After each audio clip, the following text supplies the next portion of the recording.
While searching for the world's most expensive items, we uncovered some of the priciest smells that are prized across the globe. From frankincense and myrrh to agarwood, jasmine oil to sandalwood. Join us as we revisit what makes these scents so expensive. First, we're heading to the rainforest of Southeast Asia to see why infected agarwood can sell for as much as $100,000 per kilogram. For thousands of years, agarwood has been known as the wood of the gods. First-grade agarwood can cost as much as $100,000 per kilogram, making it one of the most expensive raw materials in the world. But for this tree to produce any agarwood, it must first become infected with mold. So how does this infection process work? What is agarwood used for? And what makes it so valuable? Aquilaria malacensis is a tree native to the rainforests of Southeast Asia. Prior to infection, the healthy heartwood inside Aquilaria trees is pale, odourless, and worthless. However, in the wild, damage to the tree by external forces, such as grazing animals, sporadically results in the growth of a specific type of fungal infection inside the tree, called Phylophthora parasitica. The Aquilaria's defense to this attack is to produce a stress-induced aromatic resin, called aloes, which is dark and moist. Over the course of several years, the aloes slowly embed into the heartwood to create agarwood. Với kinh nghiệm của những người đi rừng á, thì thường người ta đến cái cây đó, người ta nhìn vào, người ta có thể đoán được là cái con kiến nó đục vào cái lỗ đấy. Rồi khi nó đục vào là nó gây cái vết thương, rồi nó trú ngụ ra vào, rồi nó đem những cái vi sinh vật hoặc cái vi khuẩn hoặc các bào tử nấm ở các nơi nó đem vào. Thì cái cây đó, cái con kiến nó ở trong con kiến nó có một cái chất dịch ở trong con kiến, nó tiết ra, nó làm cho cái vết thương nó tổn thương, thì cái gió nó mới đưa nhựa nó bao lại, lâu ngày nó thành trầm. Once agarwood is harvested, it needs to be separated from the healthy Aquilaria wood around it. In a painstaking task that often takes hours, resin-infused chips, also known as oud, are carved out by hand. Oud chips are commonly used as incense, particularly in the Middle East, where they're burnt both as tokens of hospitality and infused into clothes and garments as a perfume. Khi đốt lên đầu tiên là mình thấy cái khói nó lên trước, rồi có cái mùi hương thơm nó tỏa ra. Thơm nó tỏa ra cái mùi rất là thơm đặc trưng của trầm hương, không có cái hương nào bằng nó hết. Rồi sau đó nó mới từ từ nó có mùi ngọt dịu lại, mà nó kéo dài có thể là 5-3 tiếng đồng hồ nếu trong phòng kín. Oud is also distilled into an essential oil, and in its purest form, aged oud oil can cost up to $80,000 per litre, earning the nickname amongst traders of liquid gold. As its popularity continues to grow in the West, oud has become a common ingredient in several high-value fragrances, adding a warm, musky aroma. But due to unsustainable production and poaching, all varieties of Aquilaria trees are now classified as critically endangered, with experts estimating the global population has declined by 80% over the last 150 years. Even for those surviving Aquilaria trees, the frequency of natural fungal infection is extremely low. Some estimates say only 2% of wild Aquilaria trees are adequately infected to produce agarwood naturally, meaning the hunt to find natural agarwood is extremely arduous. Rồi cái tốp đấy chẳng hạn 5 người, 10 người đi có thể là đi 15-20 ngày, nhưng mà khi mà có trầm ngày nào, sớm ngày nào thì về ngày đấy thôi. Có khi đi thì cũng chẳng có đâu. Có khi đi cả 10 mấy 20 hôm về cũng chẳng có gì hết. Rất là nguy hiểm. Nào là mưa, gió, đèo, núi, rồi thú rừng, rắn rết đủ thứ. Nên bỏ mạng là trong rừng là chuyện thường thôi. Cái thời đó là bỏ mạng là chuyện thường. Bây giờ không còn trầm nữa, hết rồi. Bây giờ trong rừng là không còn trầm. Tức là cái dân mình đã khai thác ra tận hết là không còn nữa. With natural agarwood now bordering on extinction, in some forestries, like this one managed by Truong in Vietnam, trees are artificially inoculated with a microbial compound to induce the all-important resin. Trầm tự nhiên thì dân gian mình thường nói là nó trong thiên nhiên nó hiếm, nó khó, nên là họ chuộng. Nhưng sự thực nếu mà nói về cái chất lượng trầm nhân tạo với trầm thiên nhiên thì bây giờ chưa chắc trầm nhân tạo đã thua trầm thiên nhiên. Đúng, trầm tự nhiên bây giờ giá trị còn rất là cao, chẳng hạn như nó có thể gấp 100 lần cái trầm nhân tạo. Vì cái trầm tự nhiên á, là bây giờ nó không còn nữa nên người ta có muốn đưa cái giá nào vẫn được. Còn cái trầm nhân tạo là dân gian người ta biết là cái này làm từ con người mà ra nên tự đánh cái giá nó thấp xuống. Agarwood was described as a fragrant product of wealth and luxury in one of the world's oldest written texts, the Sanskrit Vedas, dating back as early as 1400 BC.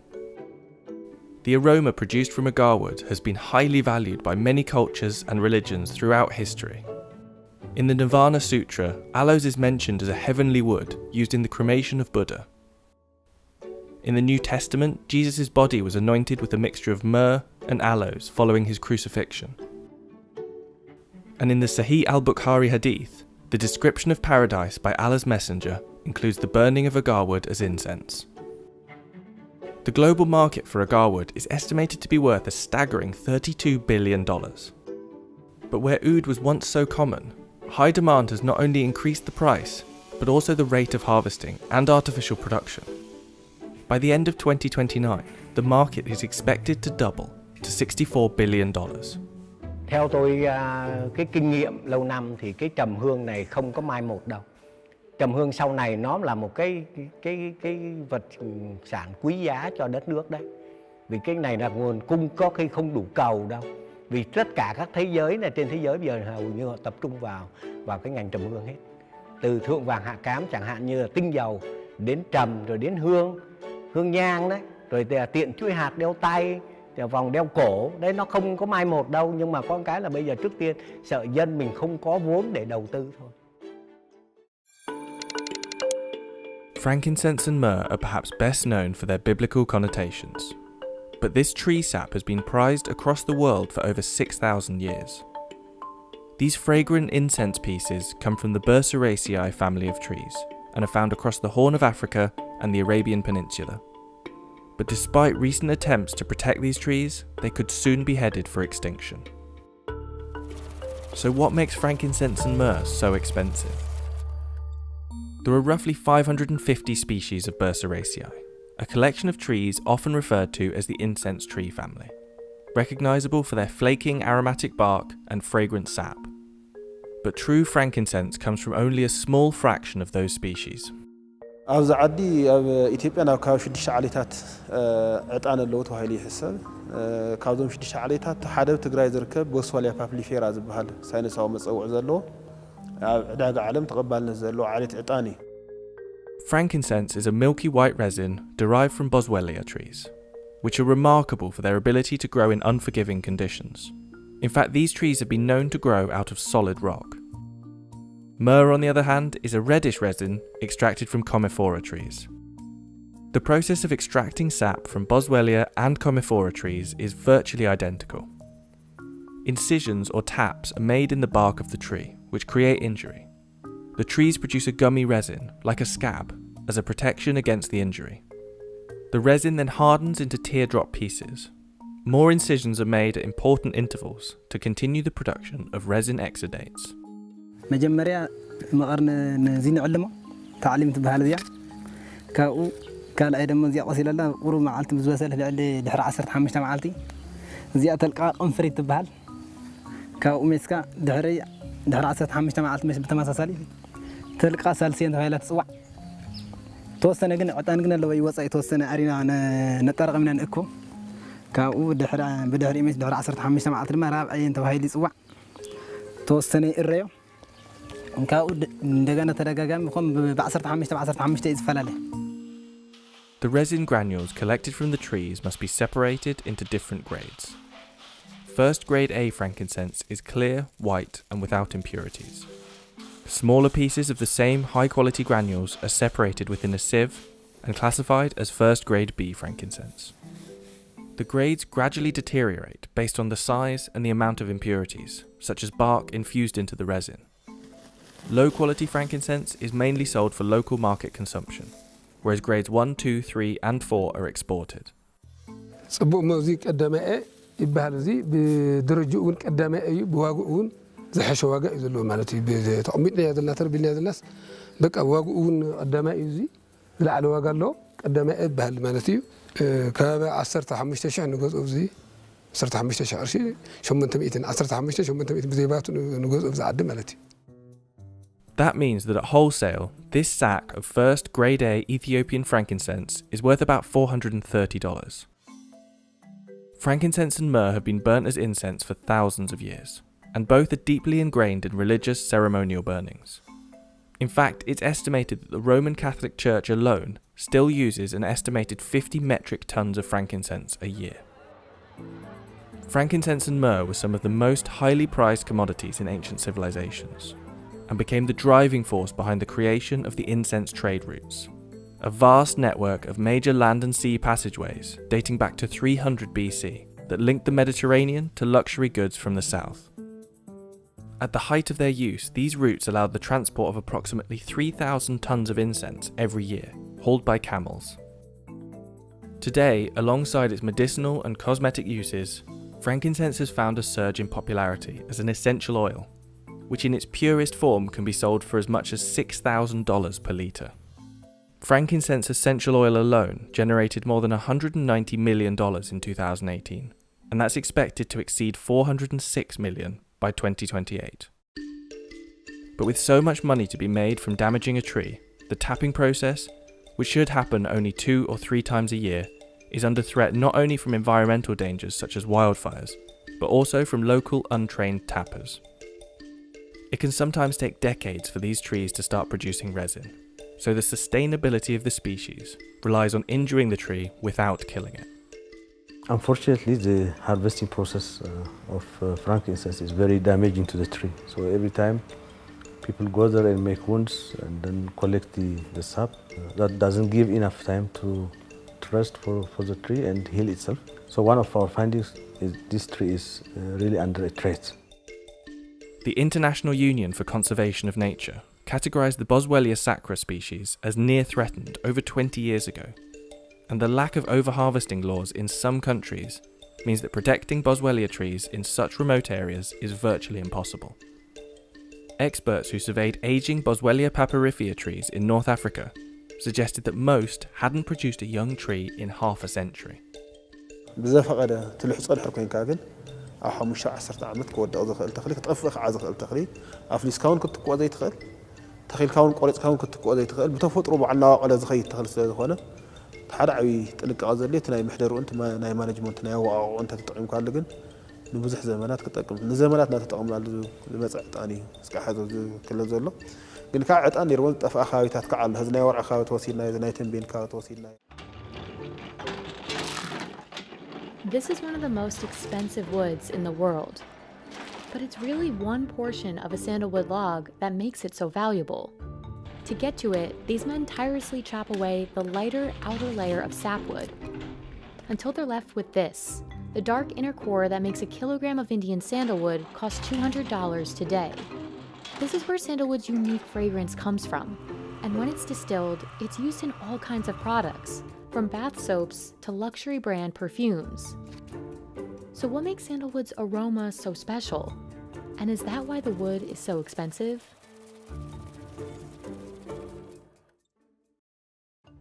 Native to South India, Santalum album, or Indian sandalwood, was used for hundreds of years before becoming a go-to scent for expensive perfumes. It's also been used for wood carvings and medicine, and it's even considered a sacred tree in several religions. Once distilled, sandalwood's sweet, woodsy aroma retains its scent for decades. This is the crude oil portion. This we take separately and it is weighed and it is handed over to stores department. After harvesting, the forestry department sells sandalwood at auction to factories like this one in Mysore. This is Judge Pokal class of sandalwood. We have received from Marayur in Kerala. This we are going to process in next week. Hollow heartwood logs are classified as Judge Pokal, one of the 18 classes of Indian sandalwood. Factories can purchase pure heartwood like Judge Pokal or raw sandalwood logs. But if they buy the raw wood, they'll need to break down each log themselves. Although a machine helps split sandalwood into more manageable pieces, stripping the logs down to their heartwood core requires the effort of several employees. It is totally manual process and a very skilled process. In a physically demanding process, these men chop each log to remove the sapwood, the non-fragrant portion of sandalwood. You can see the brown portion. This is heartwood. The outer portion is called sapwood and the exterior portion is bark. Pure heartwood is the most valuable class of sandalwood. In some trees, pure heartwood is easier to extract because it forms in one circle at the center. In other trees, the heartwood mixes together with sapwood, which impacts the final value of the oil. This brown portion is heartwood and this white portion is sapwood. So it is mix of both heartwood and sapwood. That's why it is called mixed wood. So it is a little bit inferior quality as regard to sandalwood oil contents. After employees have gathered all they can, a machine breaks down the strips of wood into chips. Employees do a sift through these chips to grab any leftover pieces of usable heartwood. Then a separate machine turns those chips into powder. Now, distillation can begin. The process is long, and it starts with injecting steam into distillation stills. After the oil is extracted, all that's left are these giant mounds of powder. But even with most of the oil gone, some of the scent still lingers. Rather than going to waste, it's used to make incense sticks and dupe, a common form of incense in India used during religious rituals. During the final stages, workers separate the oil from water and purify it until they're left with a totally clean tank of sandalwood oil. It takes Mahadeva's team about a week to distill 1 metric ton of oil. Tanks of the purified oil are sent to a lab in Bengaluru. Here, researchers test each batch for quality. They smell samples of the oil to confirm the aroma is consistent across batches. Sandalwood's unique and long-lasting scent makes it compatible with a wide range of other fragrances, which is why it's an ideal base for perfume. Sandalwood oil is a woody compound. It is a base compound. It lingers around more than 24 hours. It is not like that orange oil or jasmine like. After the oil is tested, it heads to another factory where it will be used to make soap for Karnataka Soap and Detergents Limited, or KSDL. Okay, this is the final finished oil. This is the color of the oil, that finished product, perfume, what we are using for Mysore sandal soap fragrance. KSDL is one of the biggest producers of sandalwood oil products globally. Although its primary focus is soap, the company sells bottles of just sandalwood oil too. One 10-gram bottle of sandalwood oil costs 5,500 rupees, or about $74. It is very expensive. For common people like me and you cannot afford to pay 3,000 rupees for 5 grams of sandal oil.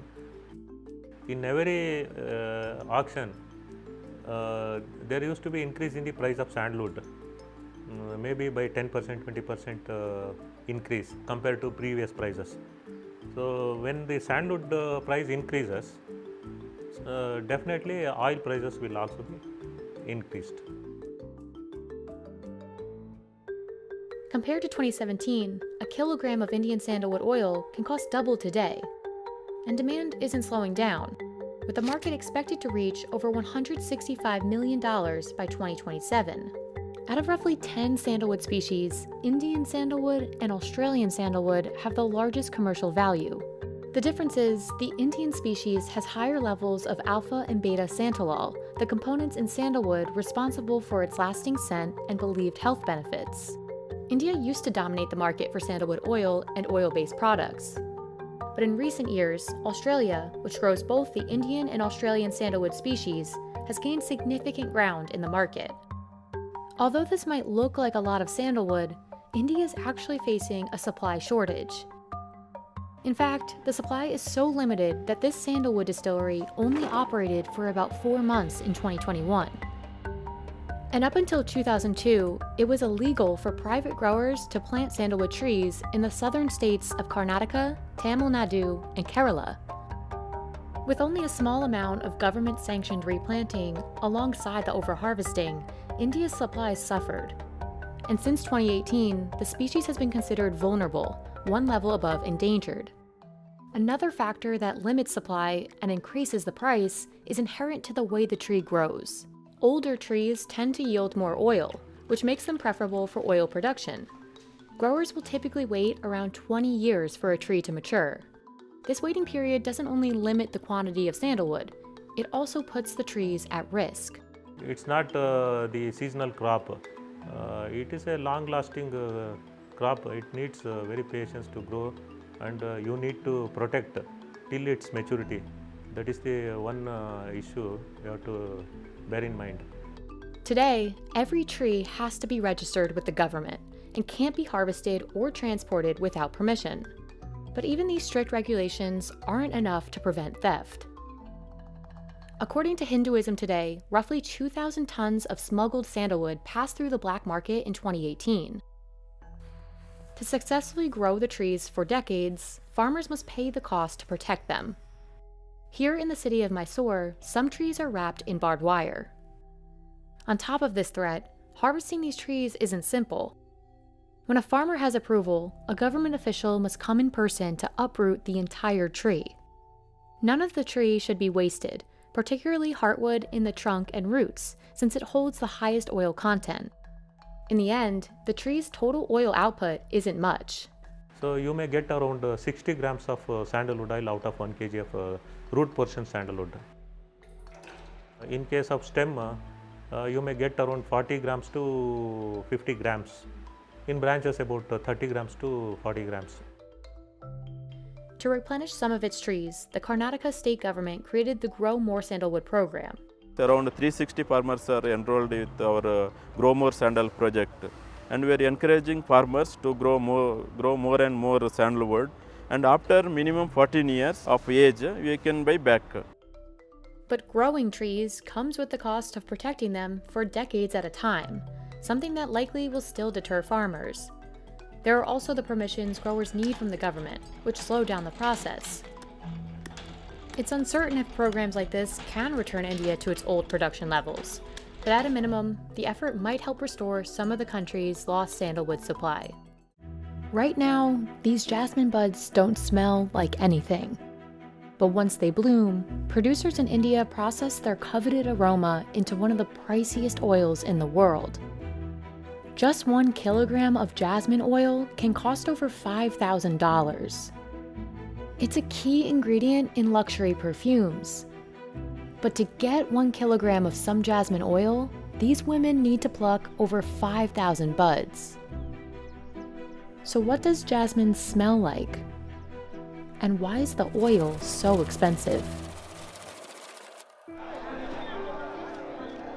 For hundreds of years, jasmine has been used in India to make garlands and headpieces for special occasions. Its scent is sweet, fruity, and floral, blending well with other fragrances. And while India grows over 80 varieties of jasmine, Jasmine grandiflorum and sambac are 2 of the most commercially valuable. It's been considered very divine. And sambac, especially even amongst other flowers, is considered one notch superior. It's the most preferred flower. Jasmine sambac has this ease, this friendliness, this happiness. It is a joyful scent. Jasmine sambac thrives in Madurai, the jasmine capital of India. Like any flower, jasmine produces a strong scent only after it blooms. But local sellers don't want jasmine flowers, they want the buds. That's because once the flower blooms, the scent only lasts a few days. The buds last longer, so they're easier to transport, whether it be for garlands or oil extraction. Raja runs a jasmine oil company, but before Raja can produce the oil, he'll need to wait for the day's harvest. Jasmine is a night-blooming flower.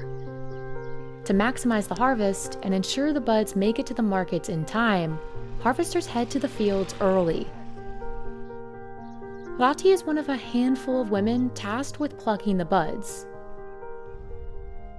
It's not as simple as grabbing each bud she sees. Only the right bud blooms that day.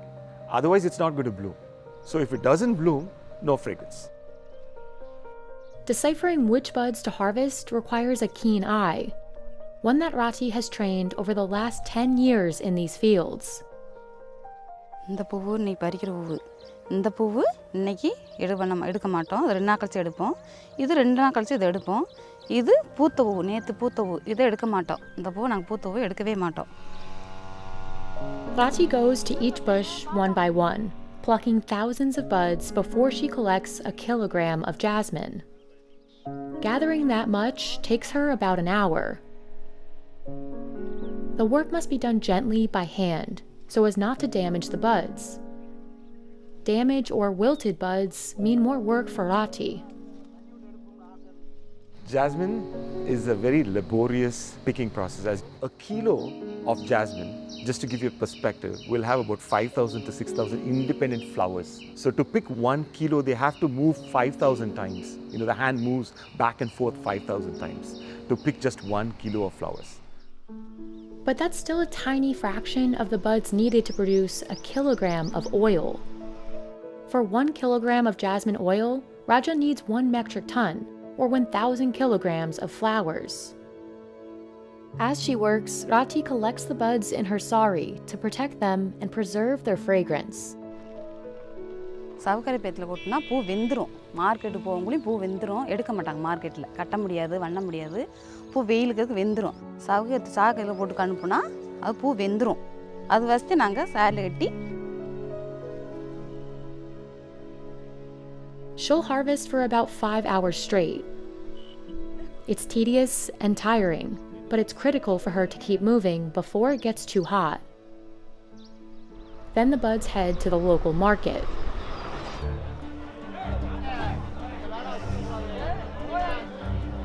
இங்கே வந்து நிலக்கோட்டையில் மல்லி தரம்பாக்கு வந்திருக்கோம் quality பார்த்து எடுத்து கம்பெனிக்கு அனுப்பிச்சிட்டு போயிட்டே இருக்கோம். Murugan is used to the market's chaotic energy. He's been sourcing jasmine for oil production for 18 years. Practically all corners of the market are full of buyers, bags of jasmine buds, and scales to determine the proper quantity for sale. The rate today is 500 rupees per kilogram. Before buying, he assesses the buds closely to determine if the size will be worth the price. இது size small size பொடிசு இதில் open ஆனால் வாசனை இருக்காது small கம்மியாக இருக்கும் இது ஃபேக்ட்ரிக்கு சென்ட்டுக்கு போட மாட்டோம் இது நல்லா இருக்கும் பெஸ்ட் குவாலிட்டி இதை போடுவோம் இது நல்லா ஸ்மெல் இருக்கும் நல்லா ஓப்பன் ஆகும் நல்லாவும் இருக்கும்.